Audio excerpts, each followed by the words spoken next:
I'm Tim Hard, and welcome to this edition of Along the Forest Apps Road podcast. This is a short version. I had a question come in from Nicholas, and he was asking about a video that he had watched. I had commented on it. He had watched it. He said, I've never seen him start a bore cut or a plunge cut that way. Just wondering what your opinion is. And the video actually did a really good job showing how the plunge cut was made and what the reactive forces can do. To clarify his question or answer it a little bit, I think it goes back to looking at the position of the bar. The proper way, or the most common way, if you're going to use a plunge or a bore cut, is to start with the lower corner.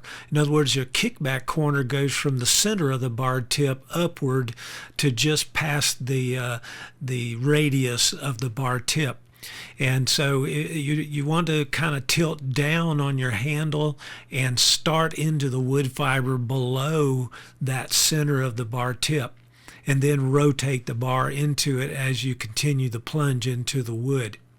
And what he was showing is that you can do it on the upper side of that radius. In other words, if you kind of go into the fiber lower or straight into the fiber and then rotate up, you can be able to go into with the tip of the bar into the fiber, into the log.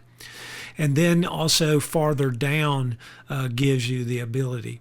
But right from that center point, and it doesn't take but just a couple degrees of the handle down below to be able to make that plunge very easily. And you have to be above that kickback corner, though, to be able to start in on the pushing chain side of the radius of the tip. And the other thing that helps, he was using a very low kickback chain, the Vanguard of Oregon, or the same as Husqvarna, and so that particular chain is very low kickback and so very smooth to bore cut with. It's something, if you get into a little higher kick chain or into a harder fiber. The fiber he was in, the Douglas fir or spruce, is fairly soft fiber. You get into something harder dried, and it will react harder on you.